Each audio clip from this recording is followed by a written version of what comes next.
Bien avant que les eaux du déluge ne recouvrent la terre, avant qu'Abraham ne quitte Or et avant que Moïse ne gravit le mont Sinaï pour recevoir la loi, il existait un homme du nom d'Hénoch. Les Écritures nous disent qu'il marchait avec Dieu et qu'il ne fut plus, car Dieu l'enleva. Contrairement aux autres patriarches, l'histoire d'Hénoch est brève, mystérieuse et pourtant chargée de signification. Il vivait dans une communion si étroite avec le Créateur qu'il ne goûta jamais la mort. Sa vie devint un jalon prophétique pointant bien au-delà de sa propre génération. Mais Hénoch était plus qu'un homme juste. Il était aussi un visionnaire. D'anciens textes juifs, en particulier le livre d'Hénoch, conservent une série de révélations étonnantes qui lui sont attribuées, des visions des royaumes célestes, des anges rebelles, du jugement à venir et du destin de l'humanité. Bien qu'il ne soit pas inclus dans le canon biblique de la plupart des traditions chrétiennes, les écrits d'Hénoch résonnent à travers les Écritures. Le livre du Nouveau Testament de Jude le cite directement et les thèmes de ses prophéties résonnent à travers les enseignements de Jésus, les lettres de Paul et les visions de Jean dans l'Apocalypse. Pendant des siècles, les paroles d'Hénoch sont restées dans l'ombre, mentionnées occasionnellement mais jamais largement connues. Pourtant, aujourd'hui, dans un monde qui tremble sous le poids de la guerre, de la corruption et du changement technologique rapide, ces visions semblent plus pertinentes que jamais. Elles se lisent non pas comme un mythe ancien, mais comme un miroir reflétant notre propre époque. Qu'a vu exactement Hénoch?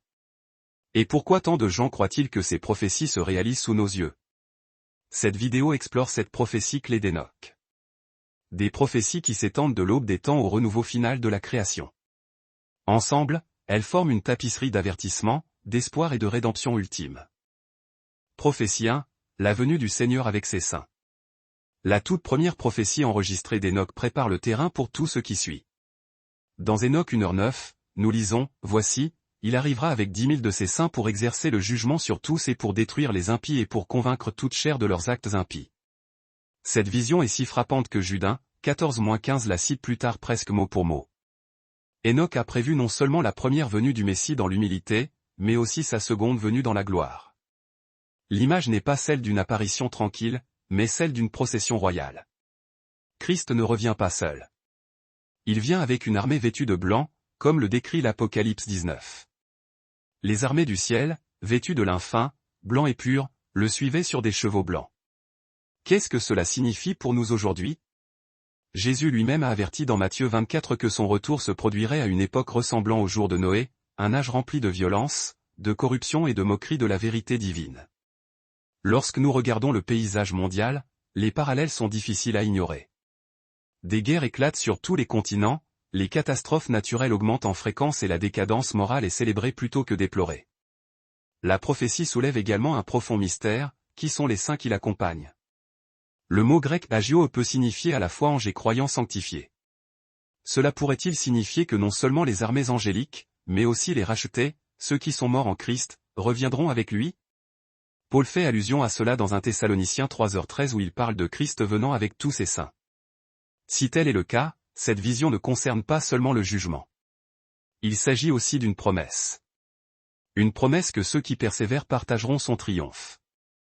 Lorsque les cieux s'ouvriront et que le roi reviendra, ce sera le moment le plus impressionnant de l'histoire de l'humanité. Tous les yeux le verront et personne ne se méprendra sur son arrivée. Prophétie 2, le grand abandon.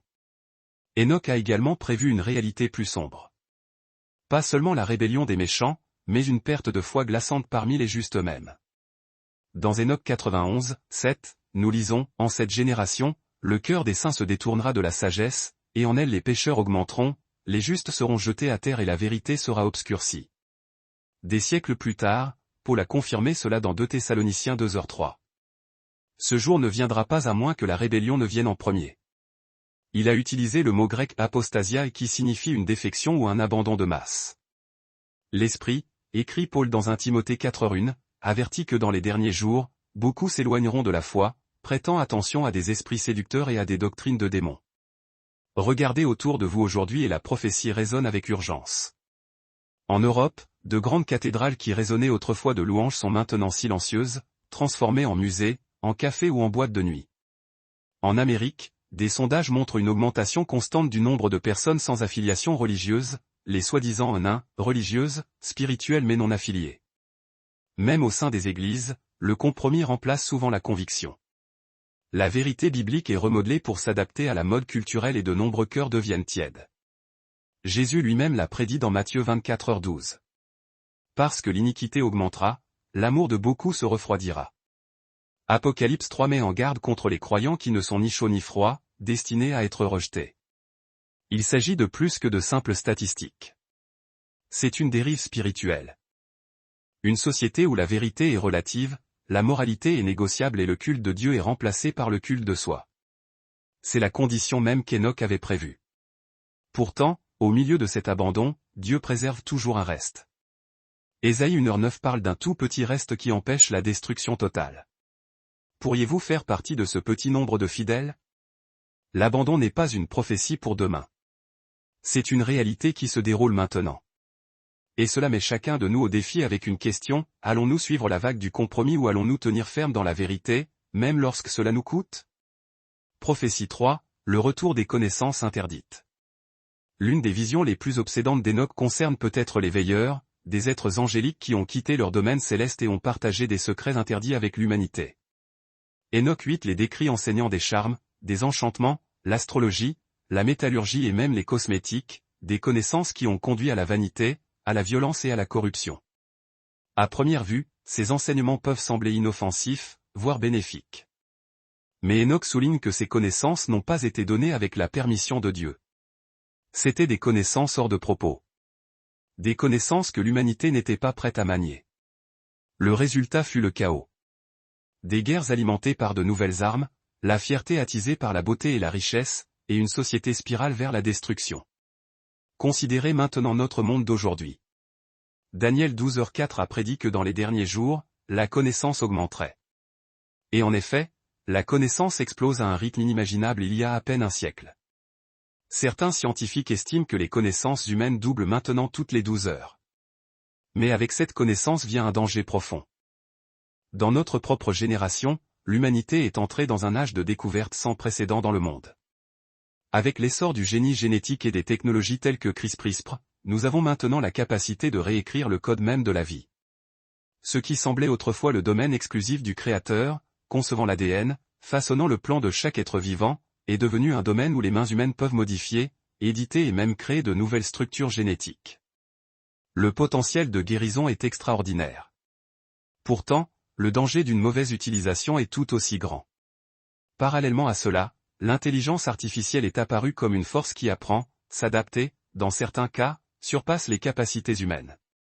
Les machines prennent maintenant des décisions autrefois réservées aux personnes, soulevant la question troublante de savoir si la technologie finira par nous servir ou nous remplacer. Dans le même temps, l'informatique quantique ouvre des portes sur des domaines de données et de possibilités qui restent bien au-delà de notre pleine compréhension. C'est comme si l'humanité atteignait des dimensions de la réalité que nous pouvons à peine saisir. Pendant ce temps, les technologies militaires et les systèmes de surveillance progressent à un rythme rapide, souvent cachés aux yeux du public. Ces avancées offrent un potentiel de guérison et de progrès, mais aussi de manipulation, de contrôle et de dévastation. Sommes-nous, comme les générations avant le déluge, en train d'ouvrir des portes qui devraient rester fermées? Sommes-nous encore une fois en train de franchir les limites que Dieu a fixées pour notre protection? Jésus a averti que les derniers jours ressembleraient aux jours de Noé. À l'époque de Noé, le mélange de la rébellion du ciel avec la corruption de la terre a conduit à la naissance des Néphilim et à une violence généralisée. Dieu a répondu par un déluge. Aujourd'hui, l'humanité trifouille avec la vie elle-même, créant des hybrides de code et de chair, de machine et d'esprit. Les parallèles sont frappants, voire troublants. La prophétie d'Enoch sert de miroir, nous forçant à nous demander si notre quête de la connaissance est motivée par la révérence envers Dieu ou par la rébellion contre lui. La connaissance en elle-même n'est pas mauvaise, mais sans sagesse, elle devient une arme. Proverbe 1h7 nous rappelle, la crainte de l'Éternel est le commencement de la connaissance. Sans ce fondement, nous risquons de répéter les erreurs des veilleurs et d'affronter leur jugement. Prophétie 4, le jugement par le feu. Les visions d'Enoch ne s'arrêtent pas au déluge. Il parle d'un deuxième jugement, encore plus dévastateur. Les eaux du jugement serviront à leur guérison et à la mort de leur corps, et il n'y aura pas d'échappatoire pour eux. Le déluge fut la première purification. Le feu sera la seconde. Pierre fait écho à cela dans 2 Pierre 3, 6-7. Le monde ancien a péri par l'eau, mais les cieux et la terre actuels sont réservés au feu, étant gardés jusqu'au jour du jugement. Le déluge est venu soudainement. Les gens mangeaient, buvaient, se mariaient et vaquaient à leurs occupations comme si rien n'allait changer. Puis le ciel s'est ouvert et les profondeurs ont éclaté. Et au moment où les eaux sont montées, il était trop tard. Jésus a comparé son retour à ces jours-là, avertissant que les gens seraient pris au dépourvu. Notre monde est-il si différent? Nous construisons des gratte-ciel, lançons des satellites et stockons des armes, convaincus de notre propre invincibilité. Pourtant, sous la surface, des fissures apparaissent. Crises environnementales, incendies de forêts déchaînées, troubles politiques, effondrement moral. La terre gémit, comme l'écrit Paul dans Romains 8, aspirant à la rédemption. La prophétie d'Enoch nous rappelle que le feu qui vient n'est pas seulement destructeur. Il est purificateur. Tout comme le métal est raffiné dans une fournaise, de même la création sera raffinée par la flamme. Ésaïe 66 dépeint le Seigneur venant avec le feu. Malachie 4 décrit les orgueilleux comme du chaume dans un four. Et Hébreux 12 déclare, notre Dieu est un feu dévorant. Mais tout comme Noé a trouvé refuge dans l'arche, de même il y a une arche pour nous aujourd'hui, Jésus-Christ. Jean 3h36 promet que quiconque croit au Fils a la vie éternelle. Quiconque le rejette reste sous la colère. La question n'est pas de savoir si le feu viendra, il viendra. La question est de savoir si nous sommes abrités en Christ quand il viendra. Prophétie 5, le règne de l'élu. Au milieu de ces visions qui donnent à réfléchir, Enoch a également vu l'espoir. Il a vu une figure qu'il a appelée l'élu, choisi pour s'asseoir sur le trône de gloire et apporter une justice parfaite. Enoch 45, 3-4 dit, en ce jour-là, mon élu s'assiera sur le trône de gloire et jugera toutes les œuvres des hommes, et la face de la terre sera changée. Cette vision résonne puissamment avec Apocalypse 19, où Jean voit Christ revenir comme le roi des rois et le seigneur des seigneurs. N'étant plus le serviteur souffrant d'Ésaïe 53, il apparaît comme le lion de Juda, chevauchant avec majesté. Notre monde réclame la justice. Les dirigeants promettent le changement mais tombent dans la corruption. Les nations s'élèvent et s'effondrent. Pourtant, Enoch a prévu un royaume non construit par des mains humaines. Un règne où la justice et la paix fleuriraient sans fin. Ésaïe 9h7 déclare, à l'accroissement de son gouvernement et à la paix, il n'y aura pas de fin. Lorsque l'élu prendra son trône, le monde sera transformé. Les guerres cesseront. Les larmes seront essuyées. Les épées seront transformées en socs de charrue.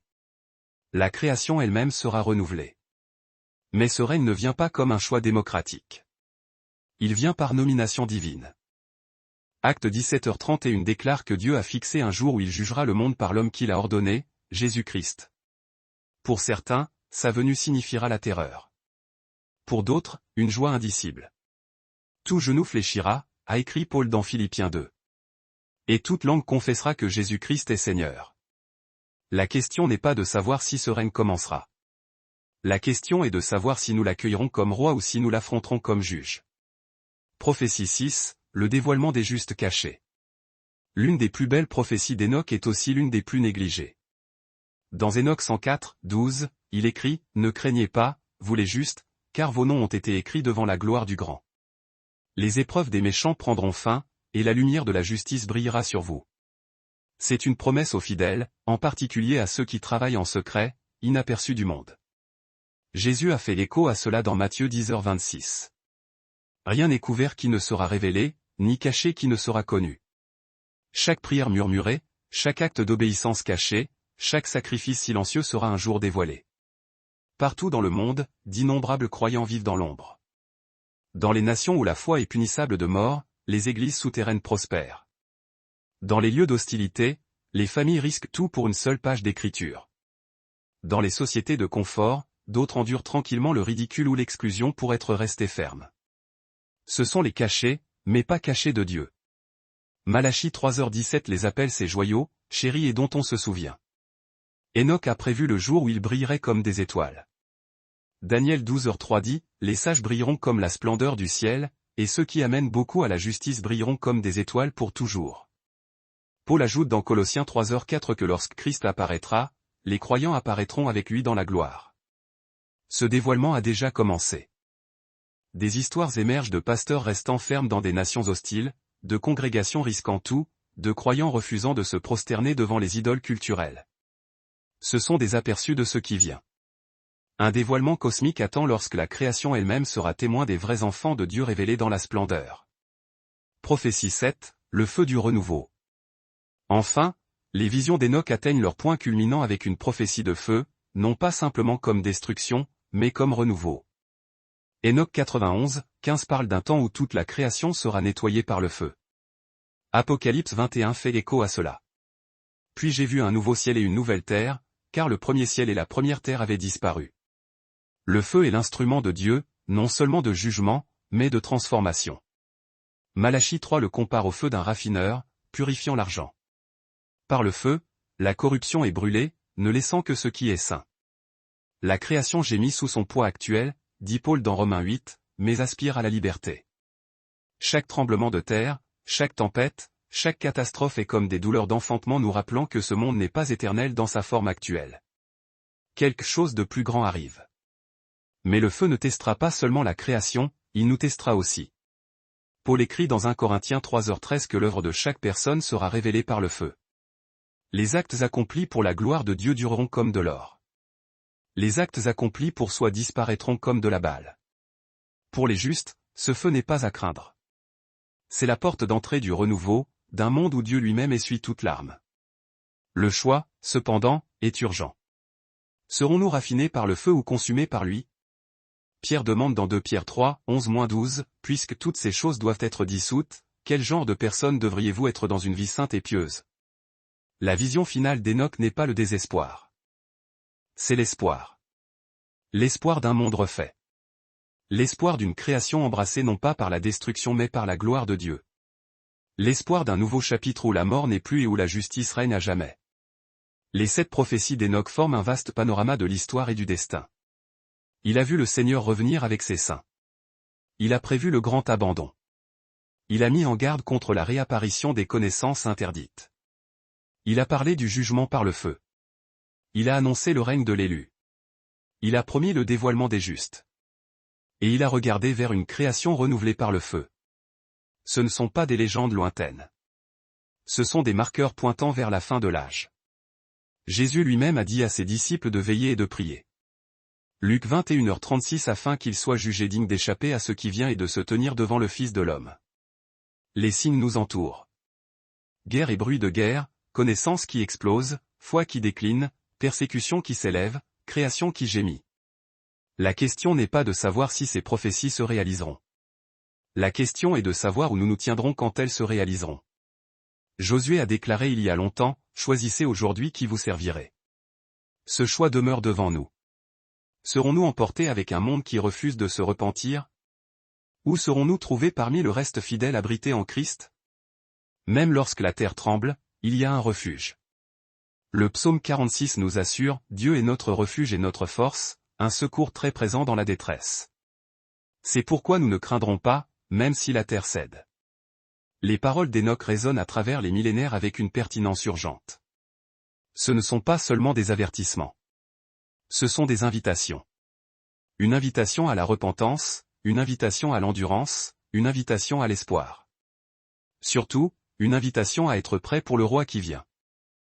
Le feu arrive, mais pour ceux qui lui appartiennent, ce n'est pas un feu de destruction. C'est un feu de renouveau, un feu qui fait toute chose nouvelle. Merci d'être resté avec nous tout au long de ce voyage dans les prophéties d'Enoch. Et si ce message vous a béni, nous vous invitons à vous abonner à notre chaîne, à le partager avec des amis qui recherchent la vérité et à vous joindre à nous alors que nous continuons à explorer ensemble la parole de Dieu. D'ici la prochaine fois, que la paix du Christ soit avec vous et que sa venue vous trouve prêt.